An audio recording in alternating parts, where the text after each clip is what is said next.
Magandang araw sa lahat, welcome po ulit dito sa atin channel ang Biyahe y Komida. Maraming salamat sa lahat ng nag-subscribe, indeed.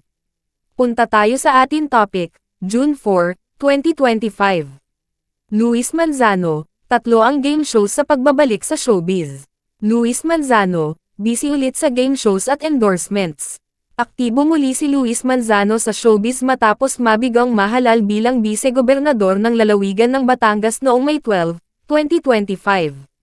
Magsisimula na ang kanyang taping para sa game show ng Kapamilya Channel na Rainbow Rumble sa June 10. Si Luis ang host ng programang nag-umpisang mapanood sa telebisyon noong July 20, 2024, at pansamantalang nagpaalam noong March 23, 2025, dahil naging abala sa pangangampanya ang TV host actor. Sa kanyang pagbabalik sa telebisyon, hindi lamang ang Rainbow Rumble ang proyekto ni Luis. Nakalinya rin para sa kanya ang Minute to Win It at ang Deal or No Deal. 3 araw matapos ang eleksyon, tinanong ni Luis ang kanyang social media followers sa pamamagitan ng isang Facebook post noong May 15, ano ang mas trip ninyo bumalik? Rainbow Rumble, Deal or No Deal or Minute to Win It? Pero hindi pumasok sa isip ng publiko na siya ang host ng mga nabanggit na programa. Mauunang ipalabas sa telebisyon ngayong Hunyo ang Rainbow Rumble na ipinakikita na ang teaser plug. Hindi man pinalad ngayon sa pangarap mapaglangkuran ang mamamayan ng Batangas, matagumpay naman si Luis bilang entertainment personality.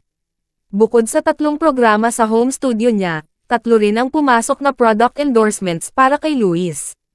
Nakapag-shoot na si Luis para sa isa sa kanyang 3 bagong product endorsements, na hindi pa maaaring sabihin ang brand pero hudyat ng muling pagiging visible at aktibo niya sa telebisyon. Ano ito na makulay? At kapag nakarating ka sa dulo, may naghihintay na malaking papremyo! Sagot? Rainbow Rumble! Abangan! At yan ang atin latest showbiz chika update for today. Huwag kalimutan mag-subscribe.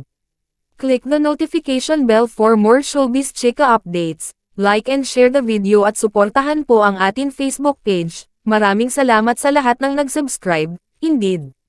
Magandang buhay sa lahat, adios.